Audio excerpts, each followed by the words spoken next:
Back in the late teen as he was a teen with hope, dreams and above all a love of the wilderness. He got this from me grandpa. The hero I'm convinced would have become a fully fledged wild mountain man if he had intimate grandma the loves of his life, and settled down to become an accountant of all things. It turns out if you met him in his job, you would absolutely never have known what kind of guy he was. A short king, a very subdued anti-white-collar worker, but as soon as the weekend came, it was like Clark Kent, going into the phone booth and coming out as Superman. Grandpa was like a 5-foot Rambo, rippling muscle hidden behind workshop. A just total transformation.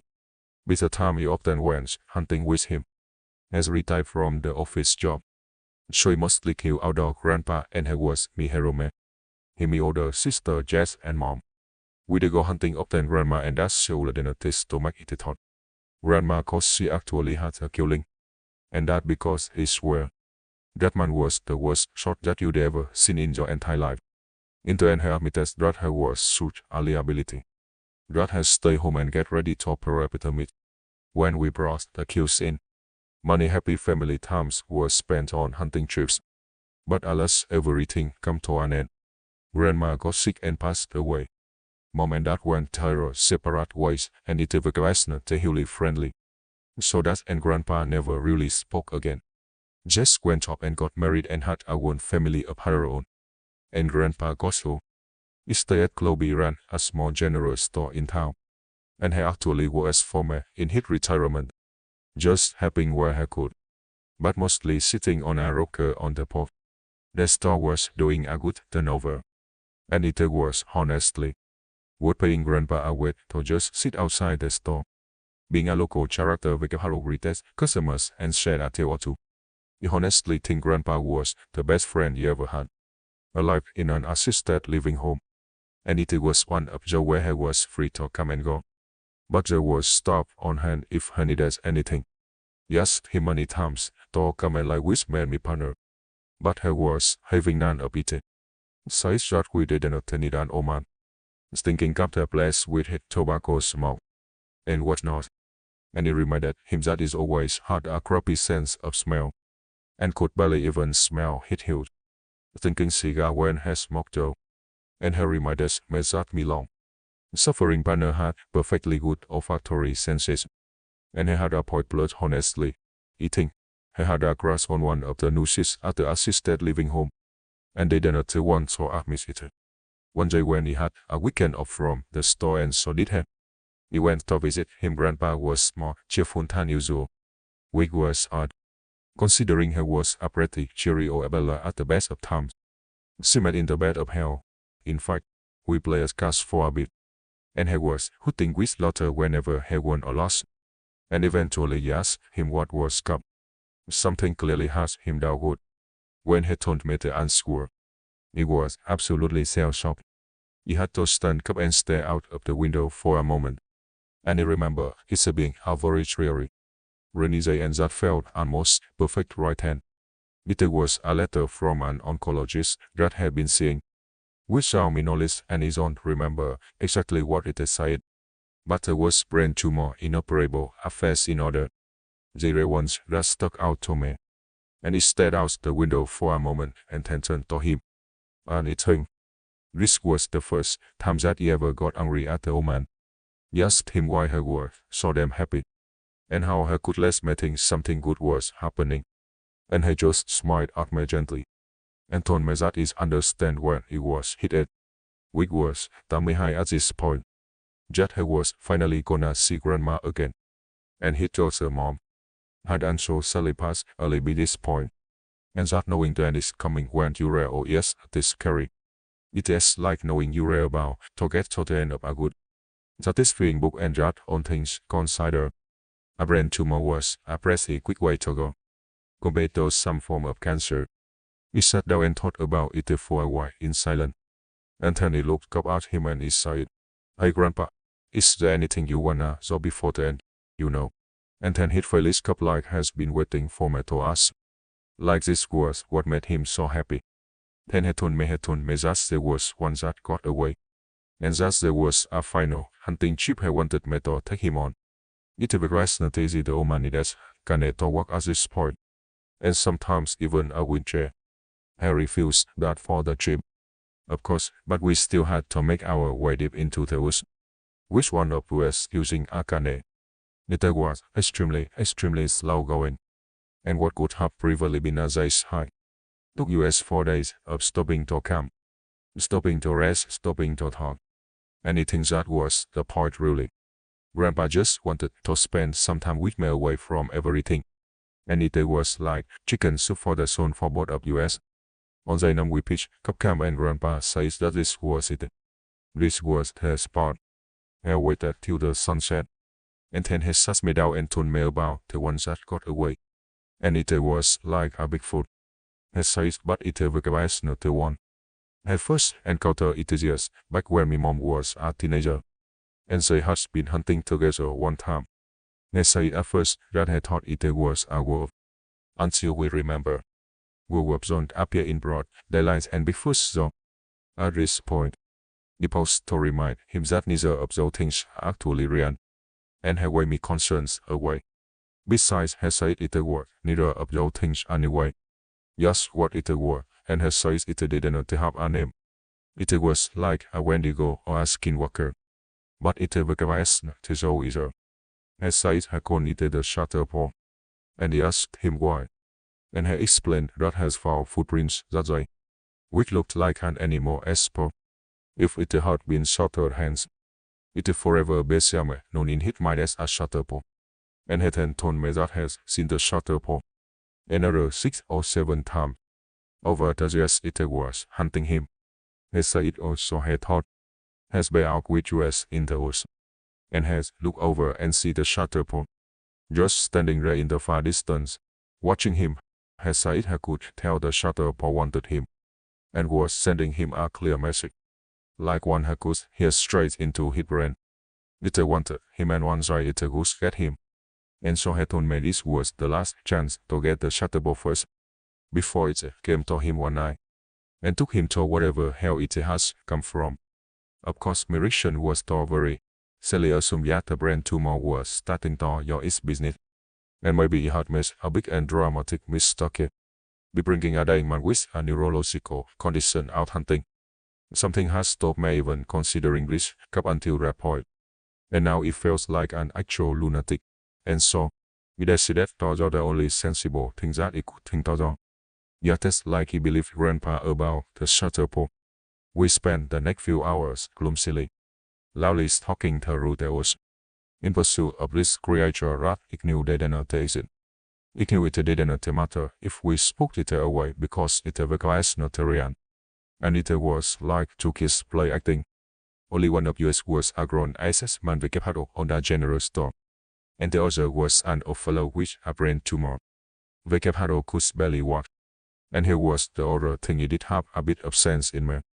Little did Grandpa know he was carrying a hunting rifle that is actually disabled at the store. The firing mechanism simply was older than at the work. Even if he tried to shoot something, and even without the shatterpaw, there was no way that he was letting an Tamihaizio man with a brain tumor and a cane carry around a deadly weapon. You might be dumb, but I'm not just stupid. Unfortunately, Grandpa was neither, but we'll get to that in a moment. Eventually the sun set, and we cooked burger over the camp stove, and went to bed in our tent for the night. Now a few hours later, Grandpa woke me up shaking me soda. Can you smell it? I said it's older than a smell damn thing, and told him so. I waved dismissively at me, reminding me how bad my sense of smell was anyway. And then he added this sudden law to the shatterpaw, that apparently it gives of this really strong stand, but only 10% of the population can smell it. You get like how not everyone can smell blood or cyanide. He thought about asking why I hadn't mentioned this earlier, but since it was on fiction, what does it matter?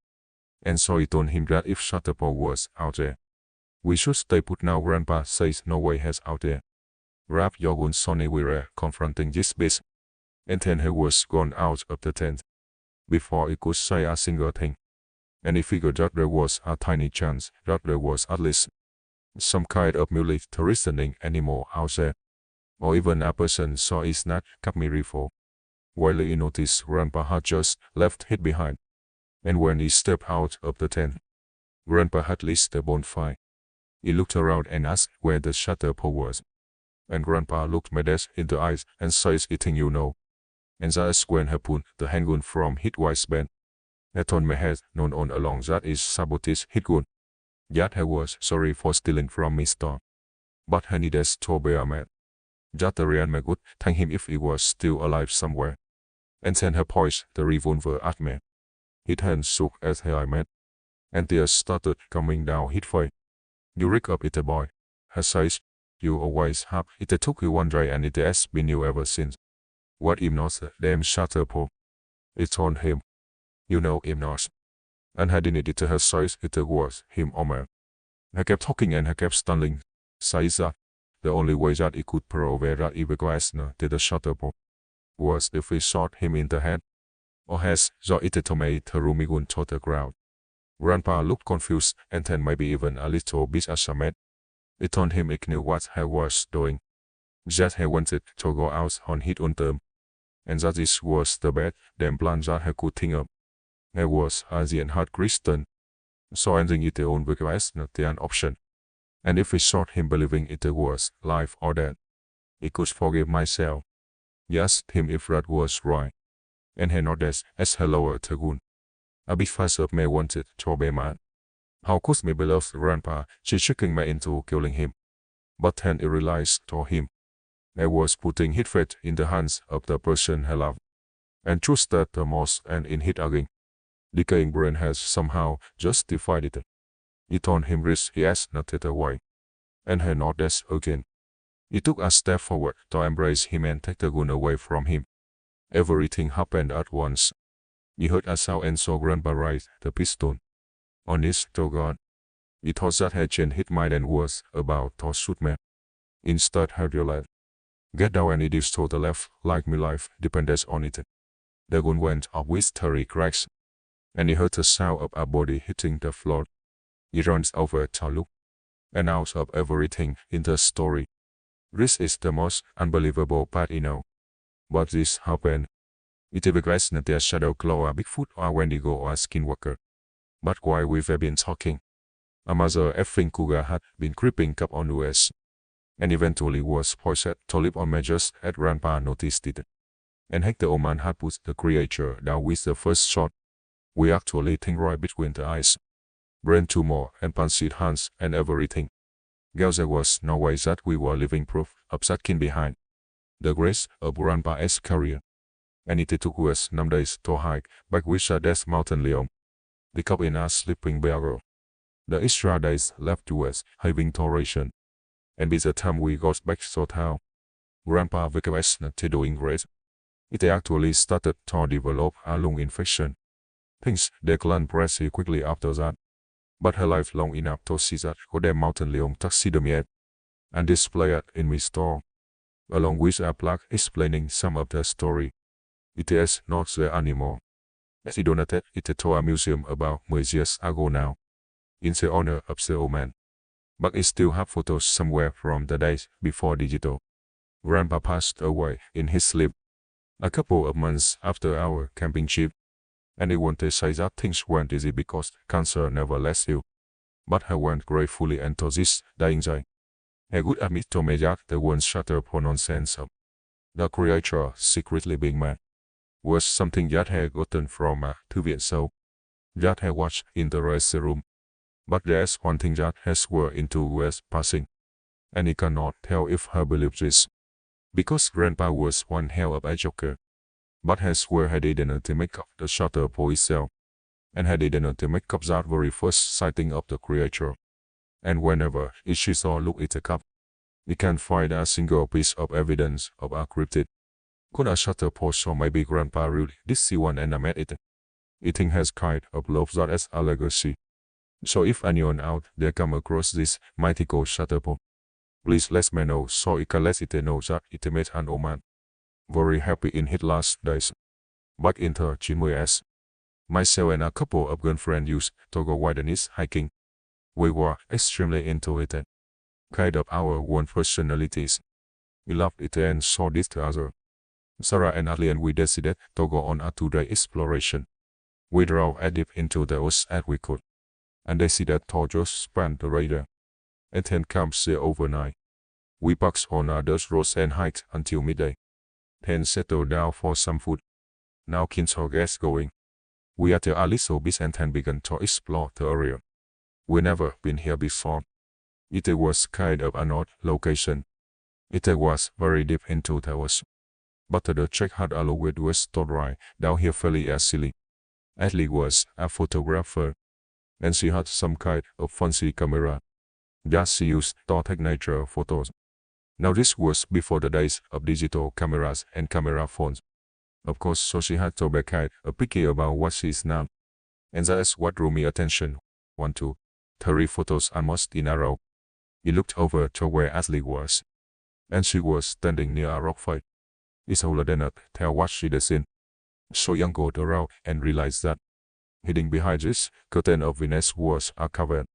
She'd been using her flash to light up the interior of that cover.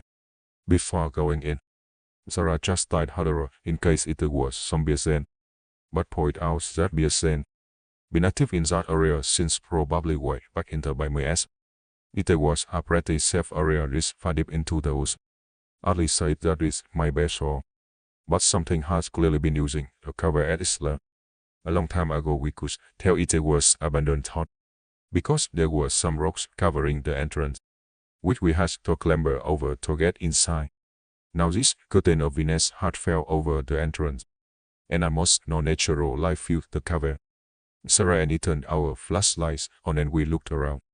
Now it definitely had been some type of animal as the ones. There were very old remains litter in one corner, and then the dry dusty, musky smell gave it an almost comforting feel. You could imagine a carton bear how cups there with its scooter little cups. Now we explored the cave. It was actually pretty small and had a fire pit in the center. People had clearly used it as a camping spot at some point, which made sense given the slight hole in the roof, and the fact that the entrance clearly used to be bigger. Sarah joked that it would be a great place for hotboxing, and it just thrown me out. We decided to camp in the cave thought. It means that we didn't have to bother setting up the tent, and even if it rained, it was sheltered enough that if we stuck towards the bank, we'd be completely sheltered. So we explored some more in the daylight and then at night, and we settled that we decided to cook on our stove outside the cave, rather than risk filling the constricted area with smoke. It has clearly been more open. I recall the last time the fire pit had been used. We had a good dinner, and then went into the cave to bunk down for the night. We were woken up by the mother up on storms. Thought nowhere in the weather reports. How did they suggest anything like this? It was like Mother Nature had just turned on to us. Thunder followed immediately behind, and it could thank the Lord that we were camping inside a cave, instead of outside in a tent. That is until we heard a crash and a rumbling. He flicked my flashlight on in the direction of the noise, and watched in absolute horror as arena brooks fell down over the cave entrance. Immediately the meager moonlight was almost drowned out, with the only light coming in from the hole in the ceiling, which was a good 15 feet high, if not more. With nothing else we could really saw in the middle of the night, during a thunderstorm to end on storms, we tried to sleep. The next day we woke up furious, sleep deprived and snippy at each other. This only worsened at which had to be in the back of the cover, which left a fairly unpleasant atmosphere. And then things got even worse. At which it to move the rocks from the entrance, only to realize that they were far too heavy for us to move from the inside, not to mention rain slick. And we decided to sit down and just have some breakfast. Lest be the mirror sunlight that came in through the tiny gap in the cover ceiling. We hoped that our hunger abates and things would eventually come down. It was messing with the rocks when we heard Sarah and Adley begin whisper, hugging behind me. They'd been at each other as the Rose on vacation. which was not usually unusual. So he treated ignoring it. It was one of those situations where we all said a strong passion for exploring the woods, and they were both my friends. So they were kind of friends with each other. Be proceed. The whisper again turned into raised voices again thought, and it's older than a touch nor it anymore. Atley was accusing Sarah of having an affair with her partner, and now Atley has a tendency to be kind of paranoid when it came to her partner's silent. And for good reason. He had cheated on her a number of times, and sometimes he wanted to shake her and say, just leave him, but she was not having any of it. Now they were so mess, even if in my opinion, so mess they didn't typically screw other people. Now thought, it sounded like Ali at least was convinced Tyler had actually screwed with Sarah. And of course this soul didn't be true thought, as Tyler barely knew how to right. They expected Sarah to defend herself, and instead she accused Ali of being unable to please her man. So what did she expect when he ended up in another woman's bed? He stepped in at this point and just asked straight up, Sarah, did you sleep with Tyler? And she looked at man in the dim light of the cover. This look up as Sarah on her face was very damning, and then she hadn't cup. Just straight up confessed to it. Instead, Ali down and told her that she didn't eat with Tyler not once, not twice, but 3 times. And then for whatever insane reason, she added that she let Tyler do things to her. That Ali was just too much for Peru there to let him do. So maybe she should learn how to please her man a little more. And it kind of struck me weirdly at that moment. Yes, Sarah was a smoker and he hadn't seen her smoke a cigarette since we the held cup in that cover. Weirdly thoughtful considering that she was out here ruining Ali's confidence and life. You want to suggest that maybe she would like up and calm down. But then something even more insane happened. Ali came. Mick Adley Vicaparo was kind of a pushover. Body charged Sarah and slammed her into the ground. Hands up were fighting, bullying, hazzling, and screeching so loud it echoed around the cover. Insane. This crazy catfight is what actually saved us because a loud, deep Malay voice yelled down from the hole in the ceiling, asking what in the damn hell we were doing in there. Yelling loud enough to wake the desk. He looked up squinting against the sunlight, and he could have sworn the way looking down at us was a member of ZZ. Top one of them with a beer anyway, and he's never seen a hairier man with a bigger. With her beer it was like Gandalf, and he looked like an absolute definition of a wilderness survival mountain man. We later found out is exactly what he was. His shoes cups that would have been trapped in the cover due to a rock slide, and that we saw Ladena to ship the rocks from inside the cover. His let back that has climbed on down and see what he could saw from the outside.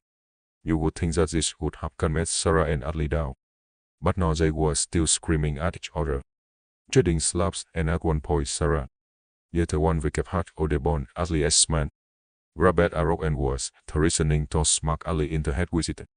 He heard no above us, and then the sound of clattering rocks and masculine, straining grunts. You don't know how to describe this any better than this. Imagine a mountain man doing a very strenuous activity. And if you select to read this story, please try doing this at a sound effect for me. Just met hot thank you.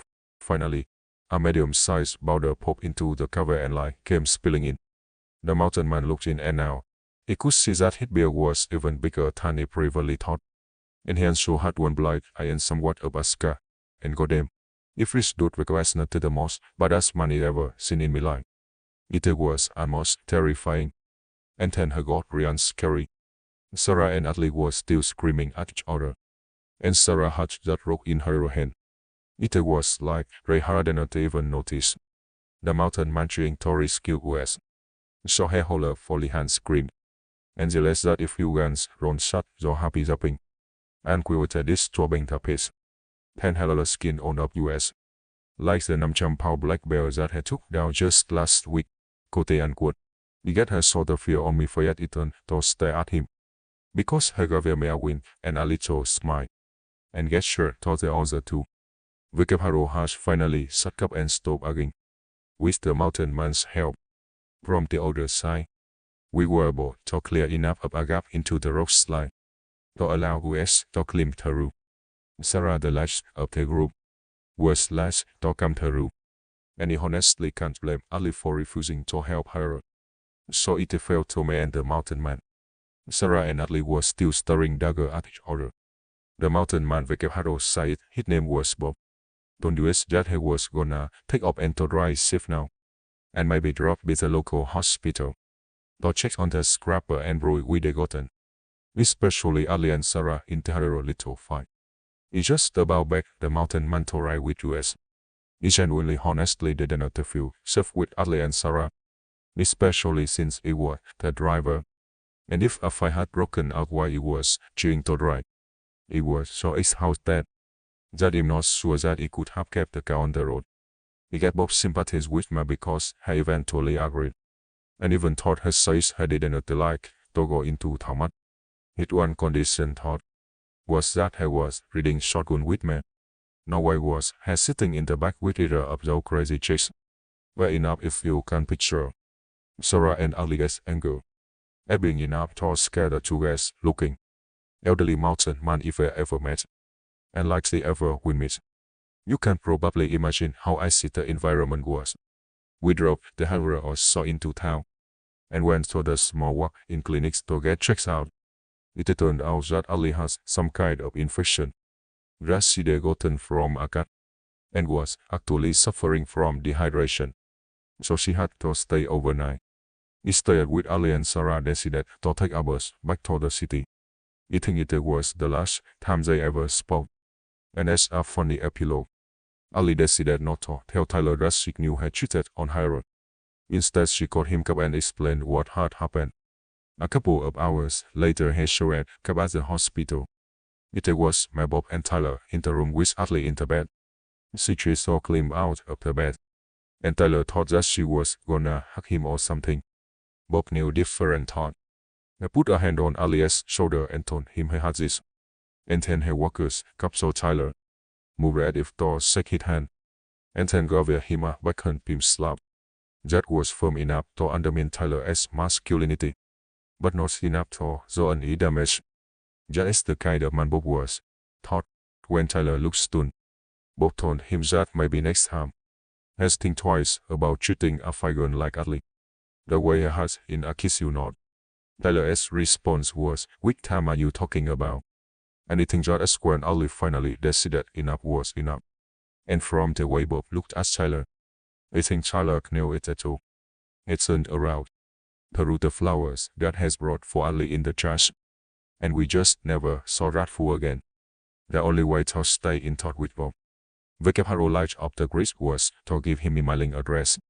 He realized that in modern day, it'd probably be considered a bad idea to give away Mountain Man the home address. But Bob actually sent me a Christmas card every year for the next years. Eventually, he received a letter from Bob's grandson. Vekeharo sadly informed me that has passed away, but Bob kept daily journal and an address book, and it was marked in the as highly important. And a person to send a Christmas card to would touch me hurt in ways I can't even begin to express. The only way for this story to become more of a fairy tale is if Bob's grandson Vekeharo Rodman was around the same age as me, had met up with me in the city, and with the history of and eventually become a couple. But again, I'll just leave it to you. We still see whether that part actually happened, and it is probably too far-fetched to be true, so I'm not gonna confirm either way. But it will let you know one thing. My first-born son Vekeharo is a teenager now. He's called Robert, and he has a strong love for the outdoors. He told me his boyfriend was a great guy.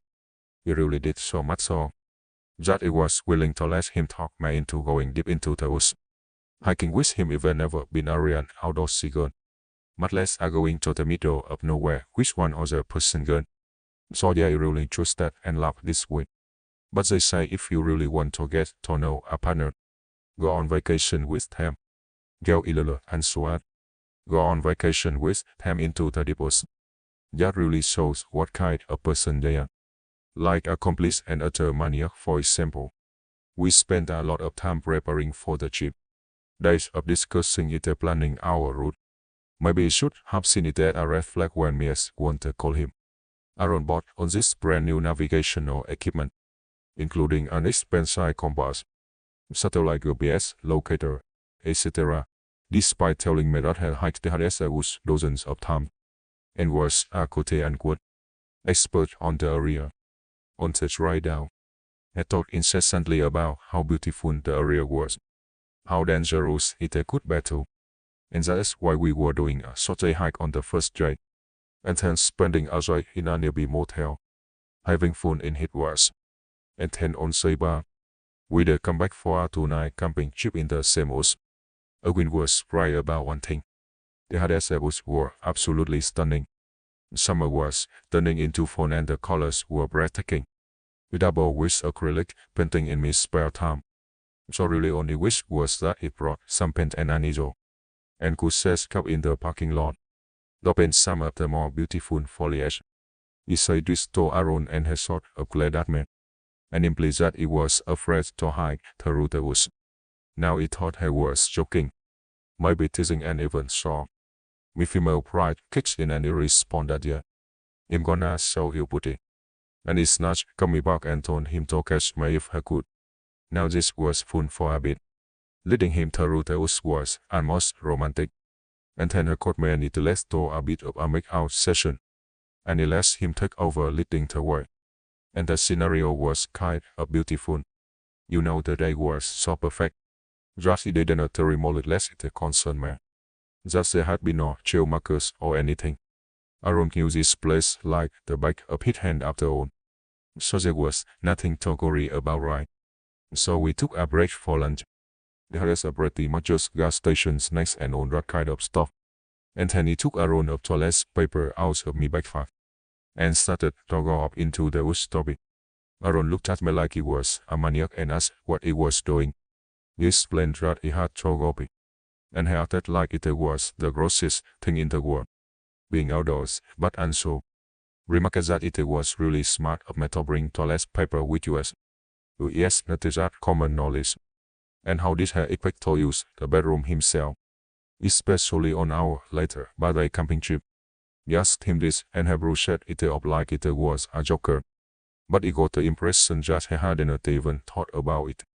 This was a red flag because surely a we would have had all the engaged in on this wilderness hiking would know that it was necessary to at least take a piece in the woods.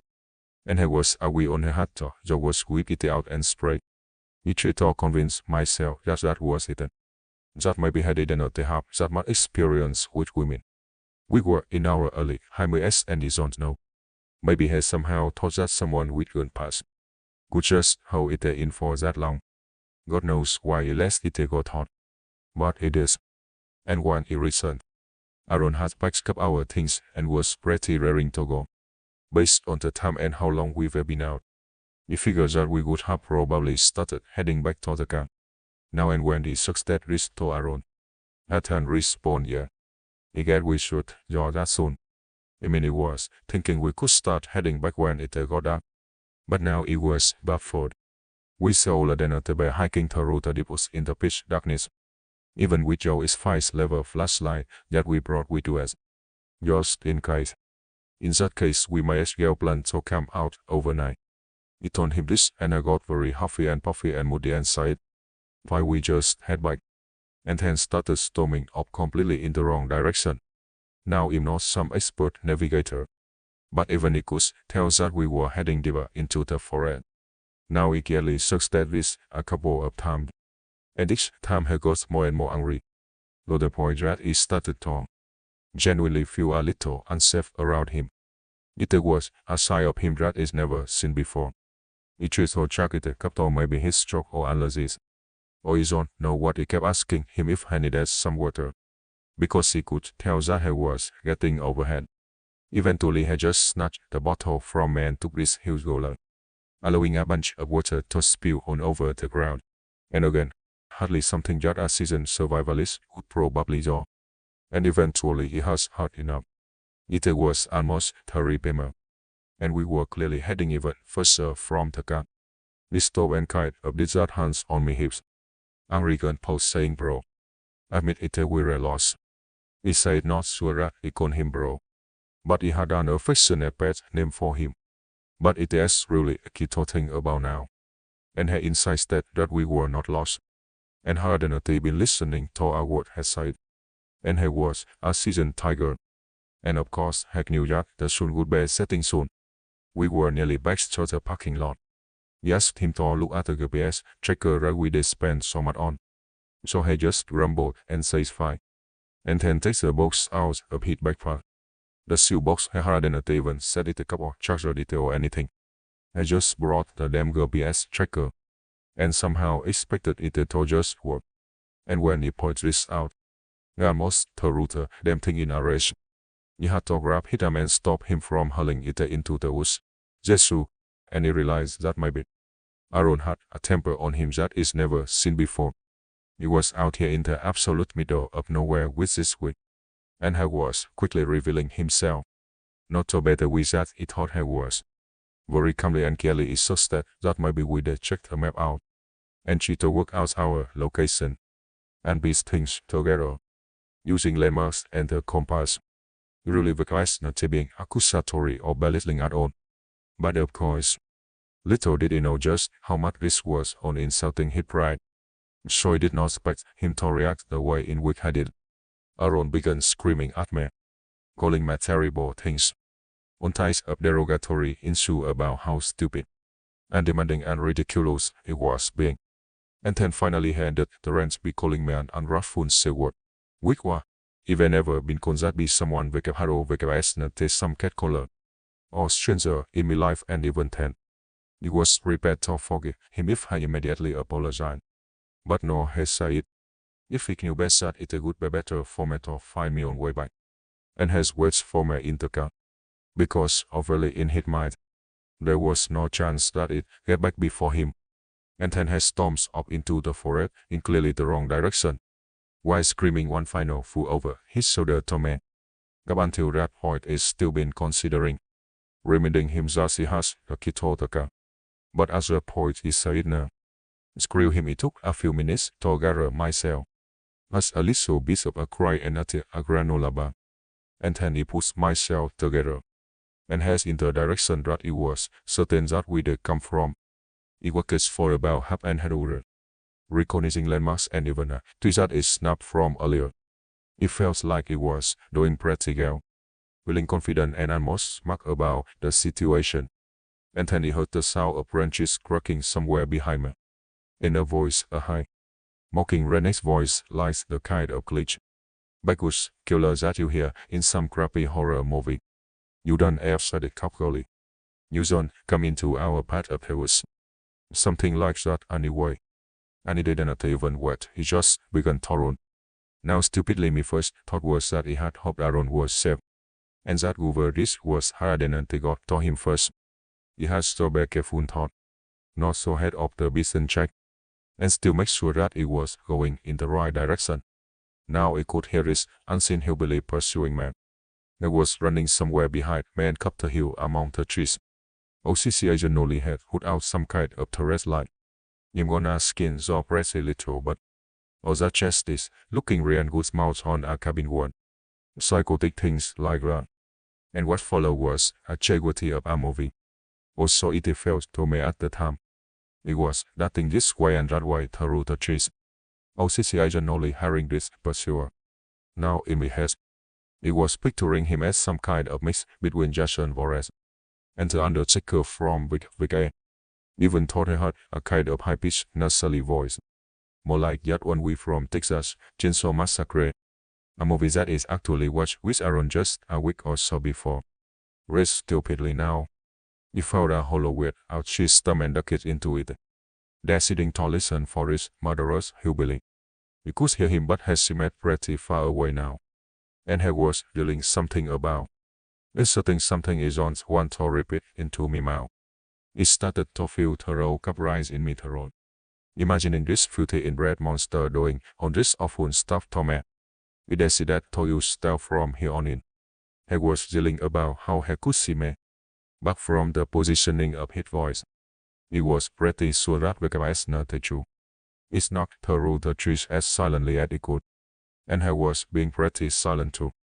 And then creeping through the undergrowth, he saw a figure with his back to me peeking from behind a tree. He almost got out and ran over there. But then the figure got out. "Where are you, little piggy? Piggy, I'm gonna put you on me, Speed Ross." The voice had definitely come from the man peering around the tree. Only the man was no redneck hillbilly monster. It was freaking Aaron.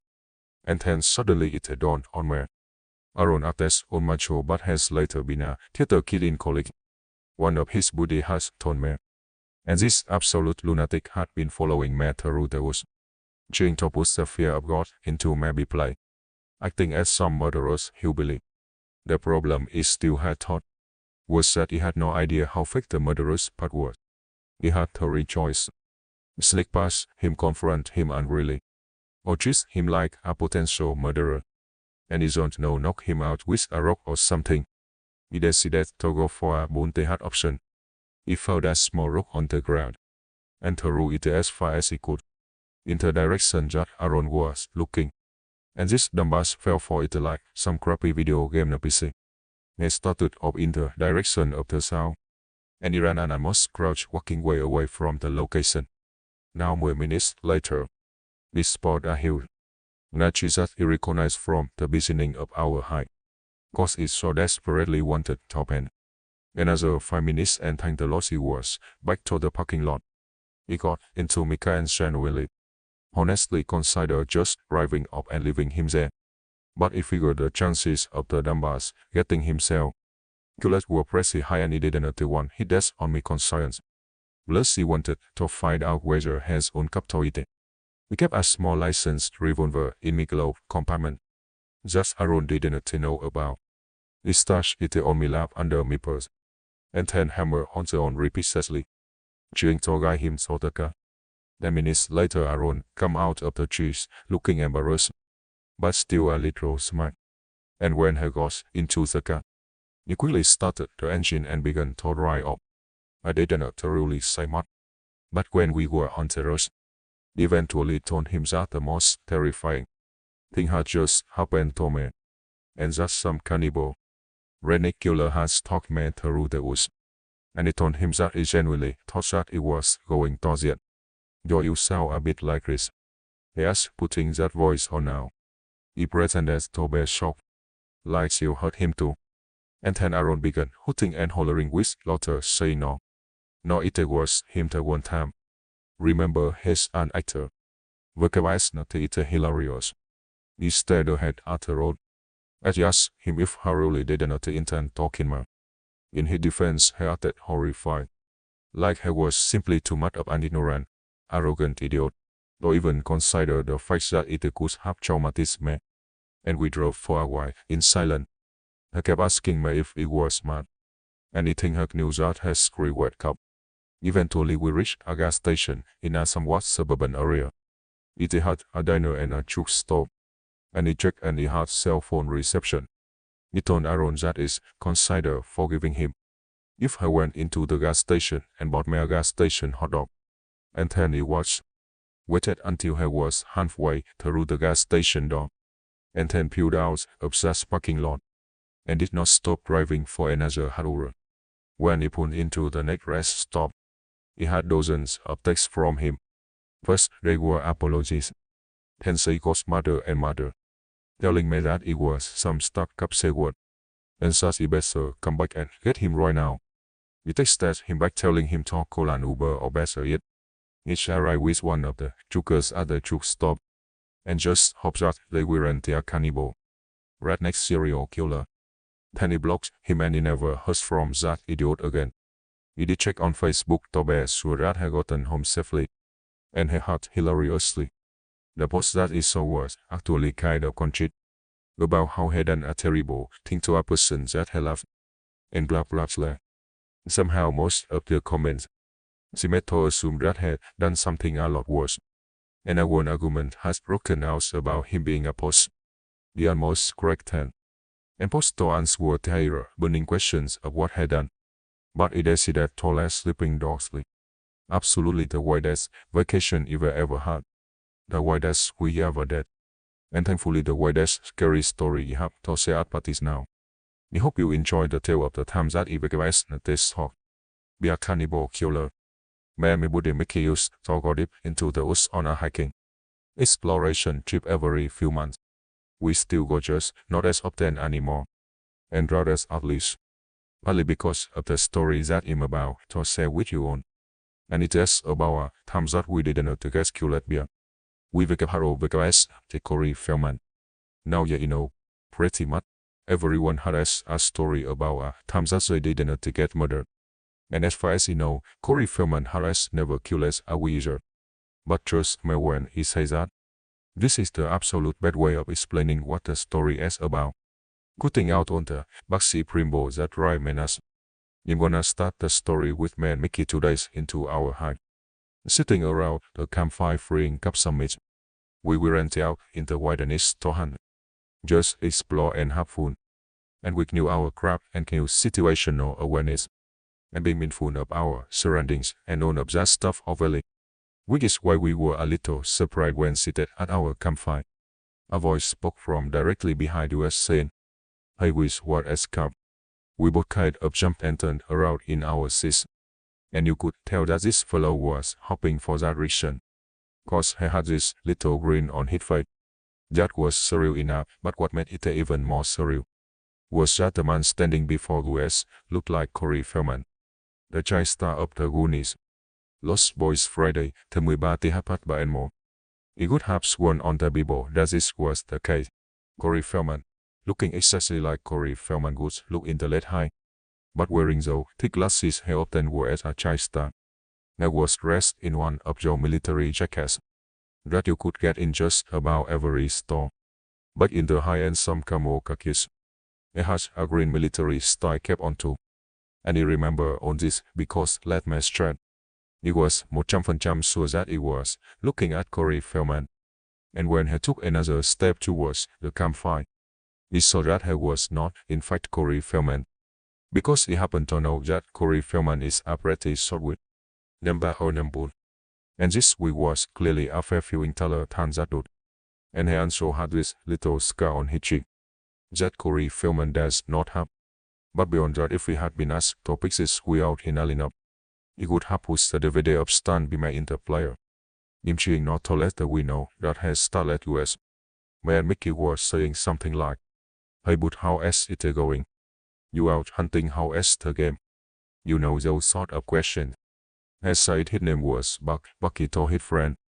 And before we even had a chance to invite him, Buck sat at the campfire and helped himself to a steak. Upside down grill. Wanna be a Bucky? Mickey asked and Buck replied that his name was Buck, not Bucky, and he was not sure if he was joking or if he was trying to make a strong point. To say yeah, we're not friends so you can't call me that. But the dude was chowing down on our goddamn steak. So in my eyes, Jake gave us the right to call him whenever we damn go please. Feeling a little impolite at his rudeness. Yes, him how often people call him Corey. And he stared at me through those thick glasses and was kind of saying, "How do hard Corey? What are you talking about?" And he waited for him to laugh. But it never came. It told him not so worry about it. But he just pushed. And he had to ignore Mickey stifling, regardless as it was for to say, "Yeah buddy, you guys look like the actor Corey Feldman." But Buck just stared at me and then he said, "Don't you mean Adam Sandler was?" And then he went on to claim that everyone always compared him to Adam Sandler. That he looked like the way. And I'm sure most of you know this. But Adam Sandler and Corey Feldman do not look a thing alike. And this we did not look like Adam freaking Sandler. We thought Mickey looked as this we yanking our chins. And Mickey was no help. But he just sort of gleefully was giggling behind his hand. "Yeah, Buck said. People say that he looked like Adam Sandler. But my friend called Mickey was what? And it was his with friend called him Bucky. And this got more confusing bit a minute. They explained they call him Kai after Chris Kyle, the American snip Dutch, but he doesn't like being called Kai. Because he makes that we look like a baby. Buck apparently was a chain snip. And he told us about some of his best shots. He can't remember and he can't bear both her to recount it. but the exact detail of the highest acclaim.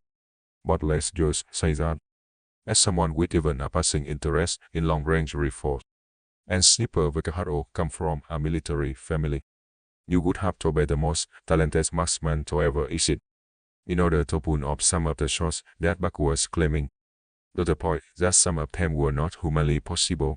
Apparently, has stayed at Perona for over 30 days without eating and drinking, and using the bathroom, just to avoid shooting a woman VKHO was in the way of his target, a Taliban leader. Mickey VKHO was getting a bit drunk at this point, as why the woman and the Taliban leader were having a yay conversation in the first place, and Buck looked at him like he wanted to bite his eyes out. Genuine absolute fury at being questioned. It was enough to sober Mickey up. And let me tell you that is no mean feat. The problem is sober. It's so that Mickey is a lot more confrontational than drunk mocking Mickey. So one Buck told his next story. Some elaboration about ricocheting a bullet of up 30 different metal surfaces and saving a pregnant woman from a Roju American general. VKHO was clearly meant to be Marlon Brando in Apocalypse. Now Mickey con BS. Like literally he just said BS. And then started humming right up the Valkyries. Buck stood fast and began to reach into the waistband of his pants. Both of us leaped to our feet. And within seconds he had me on pistol chained on him. His arms ring unlike Mickey. And he saw Carrie. In the desired zone at which we went we go hiking. Because you the best surprised how many times you didn't one observe. Now Buck says, hey. Steady on which we got a couple of best soldiers on our hands Haruhan. Excuse my body. You were the one VKHO was seemingly just reaching for a gun. Buck then says that he could tell that he requires not they wanted. But that maybe we'd better watch out because he owns this land. He didn't and had every right to shoot us. He didn't. And then Bucky stormed up into the trees. Never to be seen again BUS anyway. Now the next day we packed up and continued our hike. We were just walking along, chatting when suddenly out of nowhere, we hear a crash, and a bullet hitting a tree about 100 feet away from us. Mickey and I both lied. What the crap is some hunter attacking both shots, and the idea that it was Buck for some reason didn't even occur to us. And so we call out saying, hey buddy, careful over here. And we were wearing the hardest a very high-waisted jackets. On that good stuff and then another shot rings out. And we can see it hit almost exactly where the first bullet had. Mickey and it drops to the ground. Room behind a tree out of line of sight of the shooter. Entry to assure our surroundings. There's no sign of anyone. And we both whisper Bucky at the same time. But it is older than a be those shots were accurate. Get the second one was anyway. And we have a whispered conversation. Shocked that maybe Buck was actually telling the truth. At least to some extent he was an absolute crack shot. Even if he was a crackpot. But what the hell could we saw? There was no sign of them anywhere. And we were just sort of sitting ducks out here. We decided to put something to the test. He grabbed something out of my pack. A water bottle or something and tossed it out into the open. The shooter fired and it blew out of there. This was a serious genuine probe. And based on the directions the shots were coming from, and the side of the tree that we were hiding behind, it knew that we were somewhat safe. So he called out, hey Buck buddy. You are not trying to hurt us, are you? There was no reply. Silent and then another gunshot. Going back to explode from the same tree he shot at before. Now maybe this was me an optimist. But it took that as a knowing why. Mickey's eyes grew and they decided to run from one point of cover to another. My heart basically stopped.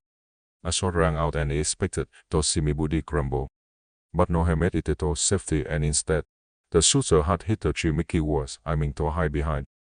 I was toying with us and it was some kind of game. We dished on up our equipment so we could move like. When we brought was enough water to last us the day or so.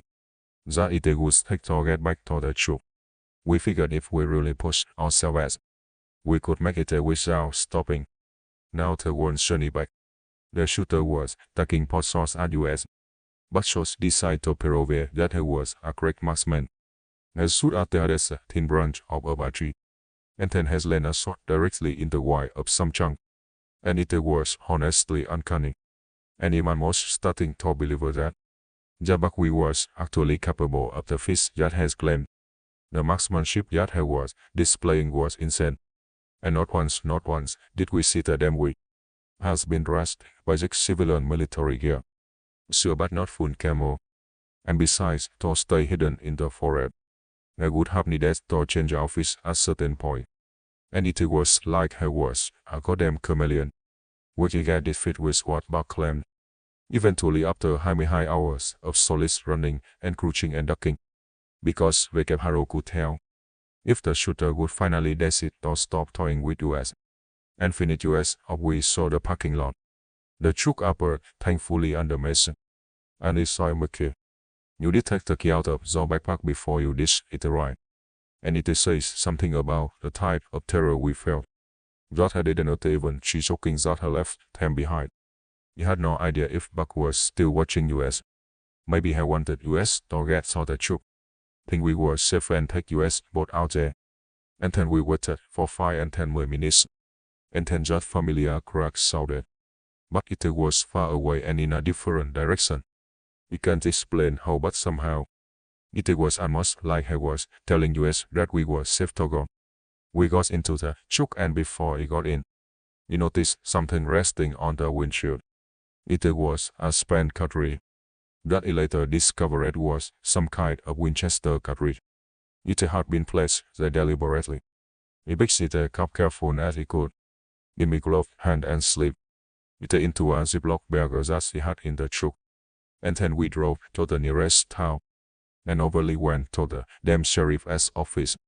The sheriff himself was on duty, thankfully, and it was a case as usual, cause he came out to meet us personally. We told him everything, and about how we damaged with the cement, okay at first, but then became more reasoning, and how the next day had begun talking extremely accurate. It intentionally avoided poses at us, and the sheriff nodded his head almost sagely and wily, and we got the impression that maybe Buck was some sort of local character, and we were about to hear some white tale. The sheriff asked us to describe the wizard we were talking about, and overly we both say that looked like Corey Feldman. Kind of thick glasses, brag about being a snip, full of craft, and absolutely definitely looked like Corey. Now the sheriff asked us if he told us his name was Buck, and we said expecting him to know that, and explained that Buck was some kind of veteran with PTSD, Rambo type or something like that. And we waited for his response, and instead of looking assured, the sheriff's face went wide. He asked us to come with him, and led us to the holding cell at the back of the station. He asked us if this was the wizard we demanded. Now sure enough, Corey. Buck Feldman sat on the cell bed, looking dejected and very hungover. So much so that even when he saw us, he perked up a little bit and acted like we were his buddy. He to get him out of there, he went to say something like, maybe US rule than they have just talking to us. When the sheriff interrupted me. Now tonight that we met Buck, I came driving into town drunk and got pulled over for assault, and then has been locked up in the drunk tank ever since. Hoover had been taking Teresa warning shots at us was not Buck. We hand the bullets, casting over to the sheriff, but Buck fully admitted that has put that on our windshield. Even so that clearly requires not a clue. The sheriff promised to send a team out to investigate, but we had very little in the way of actual evidence. Just a blow-by-blow account of how we Vaquero absolutely could have killed us, but they didn't. And when we tell that story back now, we call him sad. If you ever play as Metal Gear Solid back in the day, that's kind of how we pictured him. Just some insane super old sitting in the woods with his pet parrot, protecting his land from interlopers like us. He was never found, of course. Those were hunting ground, bullet holes and bullet casing, and bullet residue was on over the damn place. Buck Cement especially focused on wanting to help. Anything he was actually affronted. Just there was an actual snip in town. WHO was quote unquote best than him. Widely for some reason. Elect Bucky was his email and we were stayed in thought over the years. Has still a complete oddball. What they call a conspiracy head. And his latest thing is that has a victim of some kind of covert surveillance, but surprisingly, as good for a beer or two if you're ever down in the vicinity. We despite our rule in with the phantom snip. Sometimes Mickey is still a. We don't go to that area of the woods. Maybe the snip is sitting there in his wheelchair that or like that Metal Gear Solid way. Maybe has just blown up steam between some say a Black Ops mission. Because goddamn. Hey friend, thanks for listening. Click that notification bell to be alerts on future narrations. We release new video every Monday and Thursday at 9 p.m. Eastern Time. And there are super full live streams every Sunday and Wednesday night. If you got a story, be sure to submit them over to me email. Let's read submissions at gmail.com. And you might even hear your story featured on the next video. And if you want to support me even more, grab early access to on future narration and bonus content over on Patreon, or click that big join button to hear about the extra perks for members of the channel. And check out the Lottery podcast, where you can hear all of the RSS stories in big compilation, located anywhere you listen to podcasts. You also have a true crime channel that is bobbing up. It has consultants on all links in the description below. Thanks so much friend. And remember, don't let Dr. Seuss your in us.